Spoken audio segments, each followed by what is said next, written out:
Hello guys, કેમ છો બધા? મજામાં? બધાને જય માતાજી, જય બહુચર. તો આજે હું જવાની છું, ચૈત્ર માસ ચાલી રહ્યો છે અને લાંબા જવાની છું ઠંડુ ખાવા માટે. અને હું મનીષાબેન, દક્ષાબેન, એમના સાસુ, અમે 4 જણા જવાના છીએ. કાજલ આવવાની હતી પણ તબિયત સારી ન હોવાથી આવવાનું એનું કેન્સલ થઈ ગયું છે. તો મનીષાબેનનો ફોન આવે એટલે પછી હું નીકળું છું અહીંયાથી, કેમ કે મારા ઘરેથી લાંબા બહુ જ નજીક છે, એટલે મને બહુ વાર નહીં લાગે. રેપિડોમાં જ જવાની છું કેમ કે બહાર બહુ જ તડકો છે, એના માટે હું લાંબા જવા માટે નીકળી ગઈ છું. મેં લઈ લીધી છે પાણીની બોટલ અને આખી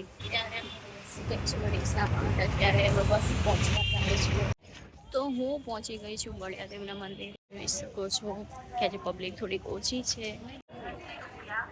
જોઈ શકો છો આજે બુધવાર હોવાથી બહુ ભીડ નથી. ચૈત્ર મહિનામાં આમ તો બહુ જ ભીડ હોય છે બળિયાદેવના મંદિરે. દક્ષાબેન, જય માતાજી. જય માતાજી. આજે બહુ ભીડ નથી નહીં? ના, આજે બહુ ભીડ નથી. હા, જય બળિયાદેવ દાદા. જોઈ શકો છો બહુ સરસ મજાના દર્શન થઈ ગયા છે.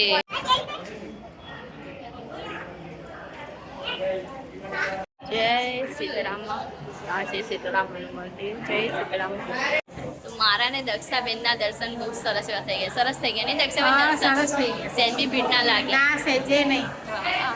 તો અમે લોકો આવ્યા છીએ ચૈત્ર મહિનાનું જમવા માટે, ઠંડુ ખાવા માટે આવ્યા છીએ. જોઈ શકો છો કે બહુ જ બધા લોકો જમવા આવ્યા છે. બધા લોકો દૂર દૂરથી આવ્યા છે અને અમે લોકો જઈ રહ્યા છીએ. અમારા થેલા બધા છે. કેમ છો મનીષાબેન? મજામાં. બા મજામાં? આ લોકોના થેલા આવી ગયા છે. શું કરો છો દક્ષાબેન? જય માતાજી. શું કરો છો? ટામેટા સમારું ભેળ બનાવવા. બરાબર. શું બનાવવાના છો તમે? ભેળ બનાવવાના છો. સરસ. લો, ચૈત્ર માસ મહિનામાં બળિયાદેવ ખાવા આવ્યા છીએ અને બેસીશું જમવા માટે. અને જમવાનું બધું જ પીરસાઈ ગયું છે. બધી અલગ અલગ ટાઈપની બધી જ વસ્તુઓ છે. મનીષાબેન, શું શું લાયા છો? હું લાવી છું ઢેબરા. હા, ચવાણું લાય. પાછું મમરા એટલે ભેળ કરવાનું છે. બરાબર અને ચટણી દક્ષાબેન હોપી છે. બરાબર. લાયા છે. બરાબર. ખાવું આવી જજો. ઓકે. દક્ષાબેન તમે? ઢોકળા લાવીશું. બરાબર. પછી આ ચટણી લીલી લાવી. બરાબર. ગોળી ચટણી અને આ ચવાણું મિક્સ અને દહીં. ઓકે. અને બીજું છે કાજલ તરફથી છે ઇડલી તરીકે કંઈક છે, એને કંઈક કર્યું છે અને હાંડવો મોકલાયો છે અને બહુ સરસ છે. બેન, જય માતાજી. શું બનાવો છો? ભેળ બનાવો છો? બનાવો. ચલો અમે જોઈએ દક્ષાબેન ભેળમાં શું શું નાખે છે.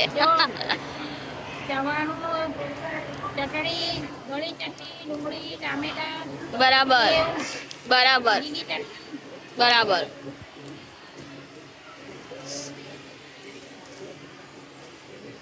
દક્ષાબેન બનાવી રહ્યા છે અને આસ્થા તું શું કરે છે? અમે નાખી રહ્યા છીએ સેવ અને સરસ મજાની ભેળ દક્ષાબેને બનાવી દીધી છે. હા, દક્ષાબેને ભેળ બહુ સરસ બનાવી છે. તો અમે લોકોએ જમી લીધું છે અને અમને બહુ જ મજા આવી છે. બેન, કેવી મજા આવી? બહુ મજા આવી. મજા આવી ને? બા, તમને કેવી મજા આવી? મજા આવી ને? હા. મનીષાબેન, તમને? અમને ફરાળી બહુ મજા આવી. હા ને? હા. આસ્થા, તને? ઓ આસ્થુ, કેવી મજા આવી? ત્યારે દક્ષાબેન ને મનીષાબેન બધા થેલા પેક કરી રહ્યા છે, બધી વસ્તુ મૂકી રહ્યા છે. બહુ જ મોટા મોટા પંખા છે અને એક નહીં 2 પંખા છે. અને હજુ પણ બધા બહુ જ બધી પબ્લિકો છે અને બધા લોકો જમી રહ્યા છે અને અમુક લોકો તો ખુરશીમાં જમી રહ્યા છે. જય બળિયાદેવ. અત્યારે વાગ્યા છે બપોરના 1:30 અને તો પણ બહુ જ બધી પબ્લિક હજુ આવે છે અને ઠંડુ ખાવા માટે પબ્લિક આવતી જ રહે છે, કેમ કે લાંબામાં ચૈત્ર મહિનામાં ઠંડુ ખાવાનું બહુ જ મહત્વ છે. અને આજે બુધવાર હતો એટલે થોડી ભીડ ઓછી હતી અને રવિવાર અને મંગળવારે તો બહુ જ ભીડ હોય છે, બેસવાની પણ જગ્યા હોતી નથી. સરસ મજાનો મંડપ પણ બાંધ્યો છે, જોઈ શકો છો. એટલે સહેજ બી કોઈ બી વ્યક્તિ આવે તો તેને તડકો ના લાગે અને વ્યવસ્થા બહુ જ બધી સરસ છે અને બાકડા બી પડેલા છે, જોઈ શકો છો. અને બધા લોકો હજુ પબ્લિક આવે જ છે. લોકો બાદાપુરી કરવા માટે, ઘણા લોકો માથા પર સગડી લઈને પણ જાય છે બાદાપુરી કરવા માટે. મનીષાબેન થેલા લઈ લીધા બધા? હા જો ને બાબા બરાબર. દક્ષાબેન તમારે? હા જો આ થોડા લઈ લીધા. ઓકે. હું આવી ગઈ છું લાંબાથી ઠંડુ ખાઈને અને હવે જઈ રહી છું ઉપર ઘરે.